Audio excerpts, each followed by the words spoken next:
Onda Cero Madrid Norte. François Congosto. Y vamos a hablar ahora de transhumancia, de pastoreo, sobre todo por un reciente encuentro que ha habido en Madrid, exactamente del 9 al 11 de abril, Madrid International Meeting Young Pastoralists in New Technologies, un evento, por cierto, encuadrado en el Año Internacional de los Pastizales y los Pastores 2026. ¿Quién ha organizado esta actividad? Bueno, pues la Fundación Transhumancia y Naturaleza, cuyo secretario, Manuel Bahillo, pues vamos a hablar con él los próximos minutos. Manuel Bahillo, ¿qué tal? Muy buenas. Hola, buenas. Bienvenido. Bueno, un encuentro en el que han participado, esto nos baladí, jóvenes pastores de 34 países muy diversos. Sí, la verdad es que está enmarcado dentro de los 5 primeros o de los eventos más importantes del año internacional a nivel mundial. Este de Madrid ha sido de la juventud, en Nepal le va a haber de las mujeres, o sea, en distintas temáticas que al final en agosto, en la jornada final del año internacional en Mongolia, es donde se realizará ese acto común de todas estas jornadas, vamos a decir, regionales, entre comillas, no locales, que nos unimos esas 5 grandes jornadas, nos unimos en Mongolia en agosto para unificar las conclusiones que se han ido consiguiendo en las distintas reuniones. Uh-huh. Lo que tienen en común los participantes, que venían de países tan exóticos a lo mejor como Mongolia o Níger, junto con otros de países europeos como Montenegro, Georgia o por ejemplo España, es que mantienen viva justamente el pastoreo, algo que nos parece un poco del pasado, pero que en realidad es una realidad que está al lado de nosotros y de la que podemos formar parte y sobre todo nos ayuda, ¿no?, a mantener algo del pasado y sobre todo con cuestiones de futuro. Me hace mucha gracia que digas que es algo del pasado cuando es lo más necesario que hay en la gestión del territorio. Uh-huh. O sea, sin el pastoreo, sin los animales, sin las ovejas, las cabras, las vacas, no se podría gestionar el territorio ya no de España, sino del mundo. Es sin duda la actividad que más influye en la vegetación y en la gestión del territorio. Y eso es lo que nos ocurre cuando no hay pastoreo, cuando desaparece la ganadería.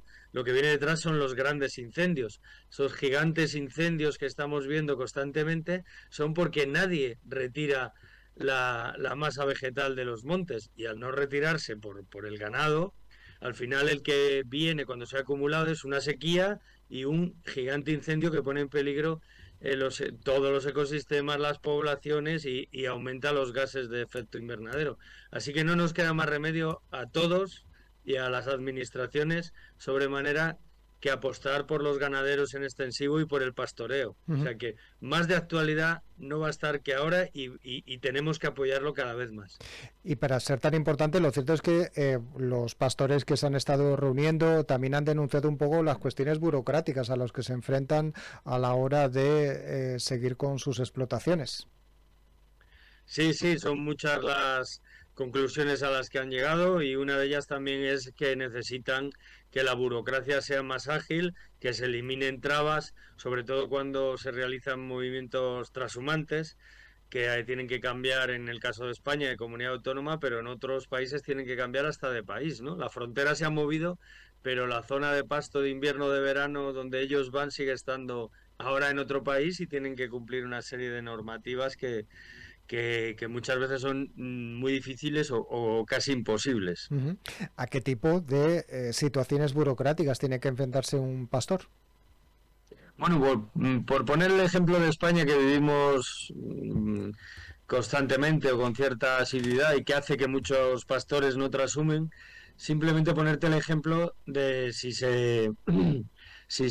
aparece en una explotación una enfermedad que es peligrosa o que está considerada que tiene que ser lógicamente obligatorio pues se tiene que inmovilizar a los animales por una enfermedad. Si le coge fuera de su explotación, está trashumando, está moviendo el ganado, imagínate, en verano sube a los puertos del norte y tiene que volver a su explotación y llega arriba y le bloquean, no puede moverlo, el ganadero tiene que pagar todos los gastos asociados a esa inmovilización. Entonces eso genera la ruina directamente. Entonces, que no haya un fondo que compense cuando aparecen enfermedades y le cubra los gastos de inmovilización. En otros países existen esos fondos, en España no existen. O sea, eso es un ejemplo que te pongo concreto, pero hay muchos ejemplos concretos de trabas que dificultan la movilidad. Ujú. Bueno, hablando de movilidad también muchas veces, a lo mejor esos caminos tradicionales que se han utilizado en la transhumancia a lo mejor están, vamos a decir, cortados, ¿no? Porque hay algún particular que ha decidido que extendía su propio terreno un poco más allá de ese camino y lo asumía, con lo cual no puede Sí, pasar. la inmensa red de cañadas de vías pecuarias que tiene España, que son 125.000 kilómetros, son dominios públicos, son de todos los españoles, pero del uso es sobre todo de los transhumantes, aunque luego lógicamente tiene otros usos ya sociales, bicis, caballos, senderismo, que nos beneficiamos todos y que se benefician también la naturaleza, ¿no? Como infraestructura, como caminos verdes que son. Y por desgracia es muy común la ocupación, ya tanto por parte de los agricultores como a veces de las propias administraciones que trazan las carreteras o, o las líneas de tren o los pantanos han sido trazados sin contar con la presencia de esas vías pecuarias y sin dar una alternativa para el paso Ujú. del ganado. Ahí seguimos luchando constantemente cuando hacemos las transhumancias para conseguir las mejoras. En este mismo encuentro me acuerdo de unos ganaderos de Ávila que me estaban diciendo que uno de los caminos más emblemáticos, ¿no?, de la subida de la raza negra avileña, que es el Puerto del Pico, pues que hay muchas zonas de la calzada que se encuentran en unas condiciones muy malas para el ganado, que se resbala. Entonces, las administraciones tienen que velar y que mantener, desbrozar y no permitir la ocupación de las cañadas y de los caminos ganaderos. Ujú. Y continuando con esas situaciones que sufren los pastores a la hora de, bueno, pues mantener sus explotaciones, ¿qué otras situaciones han denunciado o han comentado los participantes en estos encuentros por la parte un poco más europea, más española? A nivel español sobre todo es el mantenimiento de las cañadas, el mantenimiento de las vías pecuarias es para los trashumantes lo más importante, pero como es una explotación ganadera y como toda explotación es un negocio y lo más importante es el mantenimiento de la rentabilidad, que las carnes de ganado intensivo no bajen tanto los precios que los ganaderos en extensivo puedan ver perjudicada su rentabilidad. Por lo tanto, ningún ganadero va a querer que si está mal viviendo o está consiguiendo llegar a fin de mes prácticamente sin beneficios, pues no quiere que su hijo continúe. Entonces no hay recambio generacional. Lo primero que tiene que ser es que la explotación del mundo ganadero pues sea una explotación rentable. Si no Ujú. lo es, difícilmente van a querer que continúen nuevas generaciones. Ujú. Bueno, también otra de las cuestiones que se ha tratado en este encuentro es que, digamos que la transhumancia, el pastoreo, obviamente también se pone al tanto de las novedades tecnológicas, un poco pues para la utilización, para poder mantener esos rebaños y poder hacer este trabajo. Sí, sí, bueno, la innovación tecnológica, la utilización de GPS, la utilización de vallados virtuales, ya está muy aceptada por la mayoría de los ganaderos y son herramientas que favorecen y que facilitan la convivencia y el poder tener un poquito más de tiempo libre y no estar tan pendientes. Luego hay cuestiones como las redes sociales, como los grupos de WhatsApp que se hacen entre ellos, que al fin y al cabo también son una innovación tecnológica, aunque ya la usemos todos, y para ellos es muy importante a la hora de poder comunicarse rápidamente entre ellos, de poder enviarse cualquier problema, eso son novedades que ya no lo son, o sea, ya Ujú. están incluidas en la explotación de una manera completa. Habría que hablar de otras novedades también a la hora de la gestión de la alimentación, la gestión de bueno, pues a base de pequeños robots, por llamarlo de una manera, o pequeñas inclusiones tecnológicas en las explotaciones, pues facilita, Ujú. facilita la vida de los ganaderos y de los pastores. Bueno, y saliéndonos un poco del tema un poco más español en cuanto a los pastores, ¿qué otras situaciones han denunciado pastores de otros países? Bueno, pues sobre todo que también es común en España la capacidad de poder acceder a la tierra, ¿no? Debido a los altos precios, conseguir tierras donde pastar, donde poder formar una explotación nueva. Los jóvenes tienen que empezar desde cero. Si vienen de tradición ganadera, estupendo, pueden ya tener una base, ¿no?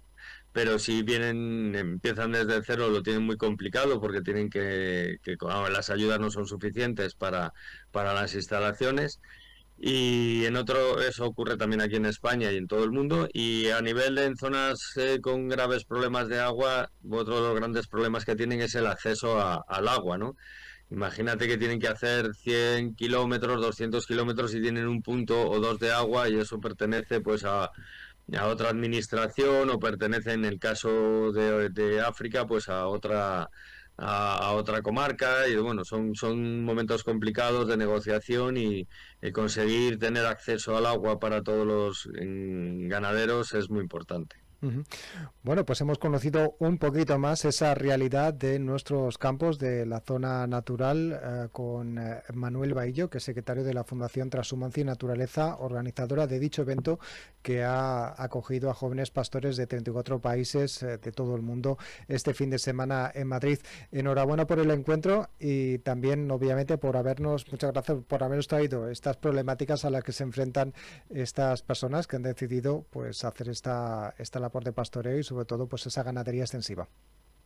Gracias a vosotros por divulgar, pero también quiero agradecer a todo el comité organizador, porque no solo fuimos la fundación, también estaba el IMIDRA de la Comunidad de Madrid, también la FAO, la Fundación Entre Tantos, CIEAN, nos ayudó mucho en la financiación el Ministerio de Transición Ecológica y Red Eléctrica. Los quiero citar porque sin el esfuerzo conjunto de todos hubiera sido imposible realizar un evento internacional que ha tenido 200 personas presenciales y más de 300 en streaming y que supone un hito importante para España y sobre todo para los jóvenes que han participado, que se han ido emocionados viendo que no están solos, sino que hay mucha gente que tiene los mismos problemas en todo el mundo y que pueden hacer una red de trabajo para intentar solucionar sus problemas. Muy bien, bueno, pues muchas gracias y, como decimos, enhorabuena por este trabajo y sobre todo por haber dado cabida y sobre todo haber escuchado a este colectivo. Hasta la vista.